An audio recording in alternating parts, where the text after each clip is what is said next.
Shalom bien-aimés, je vous salue partout où vous êtes. Dans Matthieu chapitre 4, versets 3 à 4, nous allons voir la première tentation de Jésus-Christ. Lorsqu'il avait fini son jeûne, le diable lui dit « Si tu es fils de Dieu, change ces pierres en pain. » Mais ici, c'est la réponse de Jésus-Christ qui m'a beaucoup édifié et inspiré. Jésus-Christ lui répond « Il est écrit, l'homme ne vivra pas de pain seulement, mais de toute parole qui sort de la bouche de Dieu. » Alors par la réponse de Jésus au diable, je comprends qu'il y a un pain naturel, mais il y a aussi un pain divin. Parce que Jésus-Christ dit, l'homme ne vivra pas de pain seulement. Donc il y a un pain que l'homme vit avec, c'est le pain naturel. Mais il y a aussi un pain, ce pain qui n'est pas fabriqué dans la boulangerie des hommes. Ce pain qui n'est pas fabriqué dans une pâtisserie quelconque. C'est de ce pain que nous désirons parler. C'est de ce pain que nous désirons partager. Là, nous irons maintenant dans l'évangile de Jean, chapitre 6.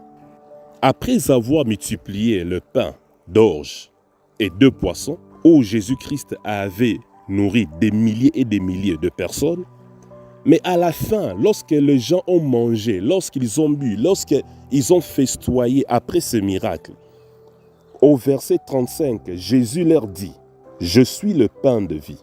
Celui qui vient à moi n'aura jamais faim, et celui qui croit en moi n'aura jamais soif. » Bien-aimés dans les Seigneurs, Jésus venait à peine de multiplier le pain.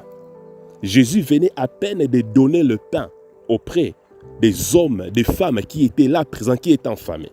Mais lorsqu'ils ont mangé, après avoir été rassasiés, Jésus leur dit, « Je suis le pain de vie. » Mais c'est de quel pain qu'il s'agit, bien-aimés? À part le pain naturel que nous mangeons, il y a aussi un autre pain. Ce pain était pain divin. Ce pain est différent du pain que nous mangeons. Ce pain, c'est Jésus-Christ. Jésus transmettait un message à la foule afin qu'ils comprennent que ce pain que j'ai multiplié a une vie. Mais cette vie est une vie éphémère. Cette vie est une vie faible. Cette vie est une vie qui ne transforme pas. Celui qui mange le pain naturel est dévasté par les désespoirs, par la peur, par les soucis, les inquiétudes, les stress de la vie. Mais celui qui mange le pain divin marche dans l'assurance. Car Colossiens chapitre 1 verset 27, la Bible nous dit « À qui Dieu a voulu faire connaître quelle est la glorieuse richesse de ces mystères parmi les païens, savoir Christ en nous, l'espérance de la gloire. » Bien-aimé dans les Seigneurs, celui qui mange le pain divin, celui qui mange le pain Jésus est rassasié de l'espérance. Cette personne ne peut pas vivre dans le désespoir. Cette personne ne peut pas vivre dans les soucis du monde. Pourquoi? Parce que le pain qu'il a mangé n'est pas un pain naturel, mais c'est un pain divin. Et ce pain nous dit, Christ en nous, espérance de la gloire. Celui qui mange le pain, qui est Jésus-Christ, ne peut pas vivre dans les soucis, ne peut pas vivre dans la dépression, ne peut pas vivre dans les inquiétudes. Celui qui mange le pain naturel, lorsqu'il est attaqué par le rejet, par l'abandon, il va se réfugier dans l'alcool, il va se réfugier dans la drogue, il va se réfugier dans l'immoralité sexuelle, il va se réfugier dans des choses, bien-aimées, qui ne glorifient pas Dieu. Pourquoi? Avec le rejet, avec l'abandon, ne sachant pas où aller, ne sachant pas que faire de sa vie, plusieurs vont se réfugier dans la bière, vont se réfugier dans les liqueurs, vont se réfugier dans des choses, mais ces choses qui le détruisent. Mais celui qui mange le pain divin marche dans l'espérance. Celui qui mange le pain divin, lorsqu'il est attaqué par le rejet, lorsqu'il est attaqué par l'abandon, il trouve refuge dans l'amour de Dieu, sachant que Dieu l'aime plus que tout le monde, sachant que Dieu l'aime plus que ses parents, plus que ses semblables. Car Proverbe chapitre 18, verset 10 nous dit, « Le nom de l'Éternel est une tour forte.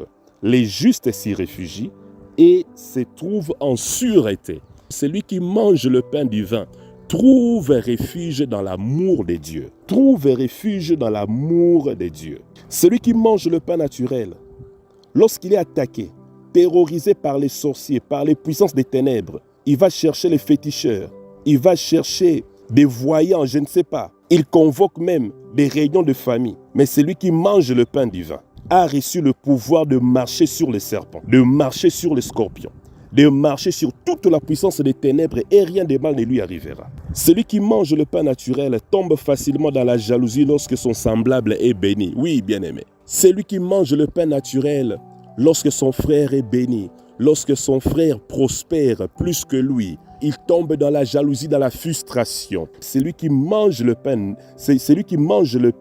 naturel tombe dans la jalousie. Lorsqu'il voit son frère prospérer, tombe dans la frustration. Lorsqu'il voit ses amis monter. Mais celui qui mange le pain divin s'est réjoui de la bénédiction de ses frères, s'est réjoui de la bénédiction de ses sœurs. Sachant que dans Actes chapitre 10, verset 34, la Bible nous dit: alors Pierre ouvra la bouche et dit: en vérité, je reconnais que Dieu ne fait point exception de personne. Celui qui mange le pain divin sait et croit que Dieu ne fait exception de personne. Le même Dieu qui a béni ton frère, le même Dieu qui a béni ta sœur, il est aussi le même Dieu qui peut te bénir. Il est aussi le même Dieu qui peut te faire du bien. Si ton ami s'est marié, la liste des mariages dans la commune n'a pas été clôturée. Si ton ami, ton frère, je ne sais pas qui que ce soit, a voyagé et pourtant toi tu aimes aussi voyager, bien aimé, laisse-moi te dire, l'aéroport n'a pas été fermé. L'aéroport est toujours ouvert. Les compagnies d'aviation fonctionnent toujours. Ton tour viendra. Raison pour laquelle une personne qui mange le pain divin, bien aimé, son cœur est dans la paix. Son cœur est dans la réjouissance parce qu'il sait le même Dieu qui l'a fait pour lui, il est aussi capable de le faire pour moi. Manger le pain divin. Manger le pain divin, c'est croire à la parole de Dieu. Manger le pain divin, c'est croire, lire la parole de Dieu. Croire à la parole de Dieu. Confesser la parole de Dieu. Bien aimé, c'est ça, manger le pain divin. Manger le pain divin, c'est faire confiance à cette parole. Car la Bible nous dit: car Dieu n'est pas un homme pour mentir, ni un fils de l'homme pour se repentir. Ce qu'il a dit, ne le ferait-il pas? Notre Dieu, il est fidèle à sa parole. Il est capable de faire au-dessus et au-delà de tout ce qu'on peut penser ni imaginer. Raison pour laquelle ce message est un message d'espérance. C'est un message d'encouragement. Mettons notre confiance dans la parole de Dieu. Mettons notre confiance dans le moyen de Dieu. Et c'est Dieu-là finira par se manifester, car la Bible nous dit: la parole de Dieu est vivante. La parole de Dieu est efficace. Cette parole, en croyant cette parole, en confessant cette parole prend vie dans nos corps. Cette parole prend vie en nous. Le Seigneur te donne cette invitation en ce jour. Heureux ceux qui se confient en l'Éternel, car ils ne seront jamais déçus du confus. Notre espérance ne doit pas être liée à nos efforts, à nos études, à nos richesses, aux médecins. Mais notre espérance doit être liée, notre confiance doit être appuyée, liée au Seigneur, à sa parole. Le Seigneur nous invite à manger ce pain divin qui est Jésus-Christ de Nazareth. Si tu n'as pas encore accepté, tu n'as jamais eu la grâce, l'occasion de recevoir Jésus-Christ dans ta vie comme Seigneur et Sauveur, voici le moment, bien-aimé. Tu peux me suivre dans cette prière. Si tu as déjà reçu le Seigneur comme ton Seigneur et Sauveur, gloire à Dieu. Mais pour ceux qui n'ont pas encore reçu le Seigneur et qui écoutent les sons de ma voix, vous pouvez me suivre dans cette prière. Vous allez inviter le Seigneur dans votre vie afin qu'il vienne faire de votre vie sa demeure, afin que vous puissiez avoir la vie éternelle. Vous allez répéter après moi: Seigneur Jésus, je te rends grâce pour cette parole que tu m'as donnée.